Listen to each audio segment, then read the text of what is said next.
guys, TheCampingRusher here. Welcome back to Factions Base Tour, episode number 4. Thank you for all the love on the last episode. Seriously, you touched the like button, you left tons of comments, and you shared the video and the series with your friends. Please do that again right now, quickly, before we start. Bloop!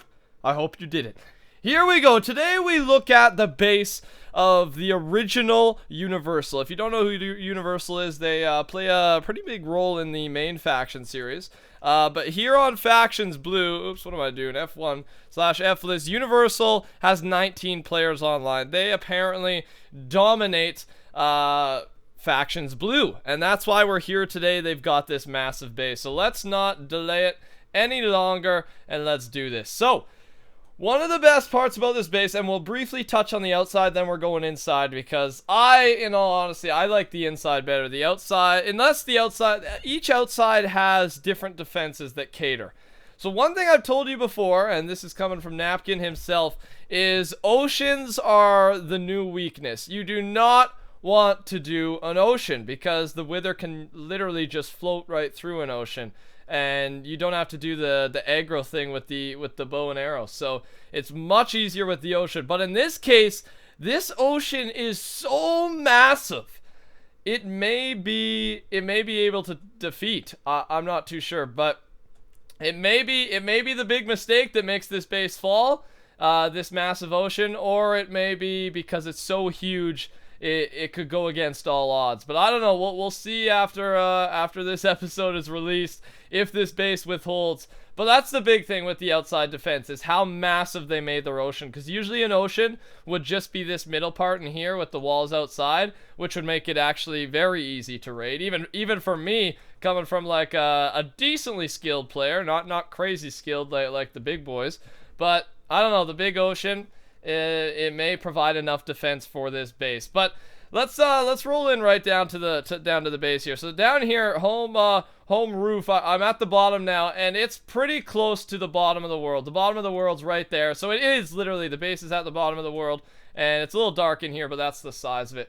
So let's head right in. This, I believe, is the spawning area to the base, and this is the storage area. And I'll keep in mind though, this base is actually recent, and we'll talk to the owners later. So apparently they got insided very recently and did not have much stuff, but apparently they got a little bit of loot down here.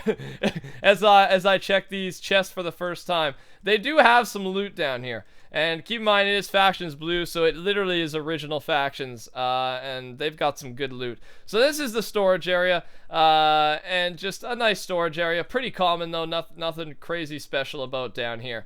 But then you go up, and here is the spawner room, I guess. This is where you can, not where you AFK up here. They got a nice little system where you can, I think, trigger almost every spawner. Actually, this one's a little different. We got to go up another level to check up there. That's what I love too. Like, it's kind of like see-through. There is a level up there you can see, and down here is you can see everything. But then up here, the spawner rooms extend up to the top floor. So one thing special about this base is, not like, iron golems are really common, and they've got iron golems on each side just because they make a ton of cash.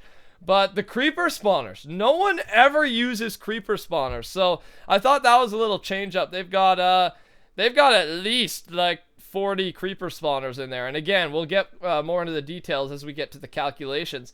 But yeah, just a very organized base, and you're gonna hear me use that word a lot, because I find this base to be extremely organized and just well thought out in the planning of everything. Because they don't have the biggest base, but it's limited space, and it's being used very, very efficiently.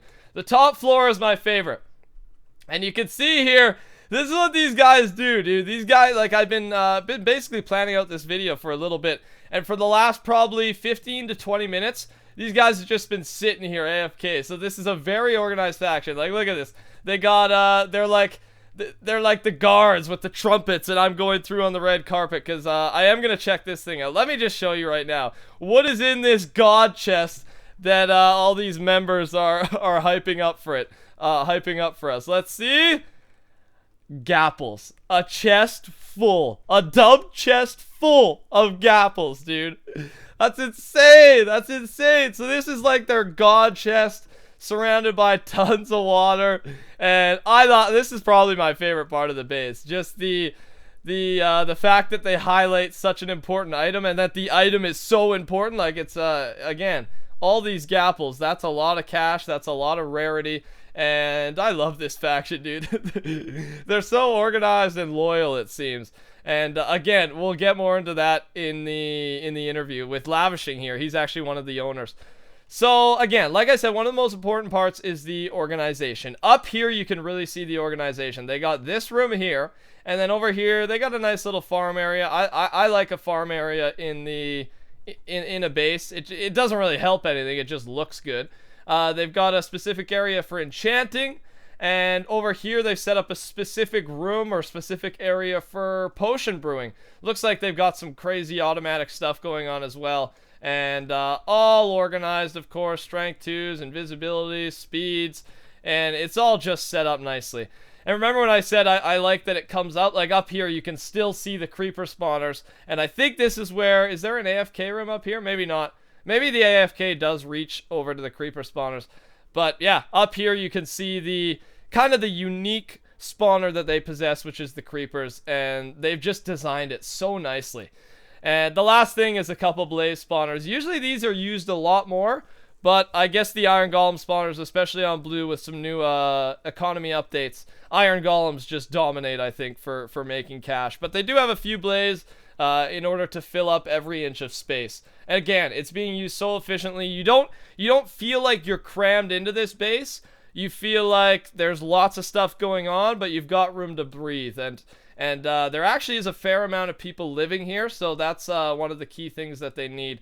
One thing they may be lacking, this universal base, is a head area. Where I don't see any area where they're doing head trophies, but I noticed they had kind of two rooms here cut out underneath the spawners, again making perfect use of all their space. So maybe they're planning to put their heads in here. I'm not sure. I think that'd be a good idea though, to have two different head rooms in here. I'd use item frames. You know, I love the item frame to head look. So yeah, if future suggestions, I would say that'd be a really cool idea. And yeah, that's basically a general look at the base. We're gonna, these guys actually have some cool stories that relate back to some of the factions, base tours that we've already done. Oh look, they're all parachuting down. Our boys, God, these guys crack me up. Yeah, so we're gonna roll in and start talking to the co-owners of this universal base and see what they have to say. Gentlemen, these are the two co-owners of the universal faction, Lavishing and Targeted Gaming. How you doing today, boys? Good. Yeah. Good. So, we'll start right away with something interesting. I heard that you guys rated Optimized, the base from last week's base tour episode. What's the story with that? Because apparently there's some background. Well, about a month and a half ago, this guy named Joanne Bradley, which he changed his name to Ambitions X now. Yep. He was the original owner of Universal. So he started Universal on this server? Yes. Okay. But some stuff went down, and he ended up inciting us. Oh. And joined a faction called Ground Zero. But we eventually made the move to Red. Oh. So we thought Joe was just by himself on Red, but then we saw the video, and we saw he actually created a good faction. So we hopped over on Red, and I have a friend named Vanquish. He was a mod in that faction. He TP'd us inside. Oh! Yeah. So for the revenge on them. Wow. So basically, huge background. Battles within the base tours are beginning. And yeah, so you guys went back and went on Red and took down that base via inside. That's crazy. So that's what happened to Optimize's base, and you could probably expect that someone's gonna come after this base after this episode, but apparently you guys are ready. So yeah. All right, a couple questions. How long's the base been up, Mr. Targeted? About a week and a half. It took a few days to set up, like 5 days in total. What do you think? Yeah, so the base has been up about 2 weeks. Okay, so it took about 5 days to build, and well, look at your faction here. Are these real people or are these statues? Oh my god, that scared me, dude. You are in formation, dude. Like I said, one of the prime things about this faction and base is the trust and the organization that exists. Because how many people live in this base? Because it is a mod base, and usually it's a select few, but how many live here? About 19 mods. Wow. That are all trusted. 19 people live here. Of course, this is a young base, but it's a very impressive base for a young base, dude. That's crazy. 19. And again, very organized. Like, I didn't even know this was happening, and your guys are as still as a statue. Jeez. It's very intimidating. I wouldn't want to mess with this faction.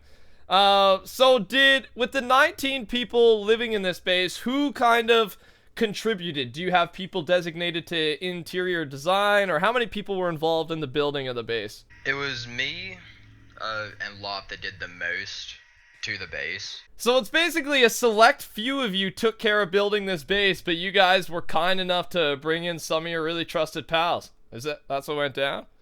Yeah, pretty much.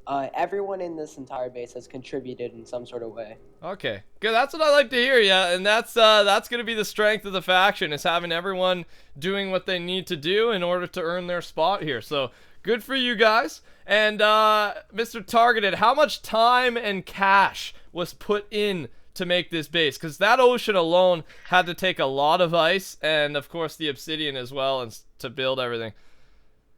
The outside of the base, like all the obby and the ice for the ocean, it took about $20 million. Wow.